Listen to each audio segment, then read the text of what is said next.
По објавувањето на конечните неофицијални резултати од предвремените парламентарни избори што се одржаа на 15 јули, течат роковите за приговори и жалби за спроведувањето на изборниот процес и за сумирањето на резултатите.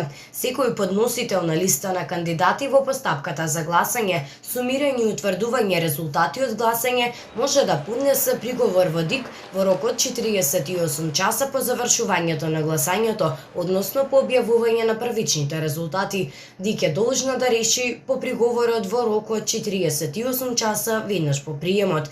Против одлуката на ДИК може да се поднесе тужба до Управниот суд во рок од 24 часа од приемот на решението. Управниот суд на Република Северна Македонија пак по жалбата е должен да донесе одлука во рок од 48 часа по нејзиниот прием. Секој избирач кому му е повредено избирачкото право во постапка на спроведување на гласањето може да поднесе приговор до ДИК во рок од 24 часа. ДИК е должна во рок од 4 часа по приемот да донесе одлука. Против одлуката на ДИК, гласачот може во рок од 24 часа по приемот да поднесе жалба до Управниот суд на Република Северна Македонија, кој пак по жалбата е должен да поднесе одлука во рок од 48 часа по нејзиниот прием. ДИК може по службена должност или пак по поднесен приговор со решение да го поништи гласањето на гласачкото место во одредени случаи утврдени со изборниот законник.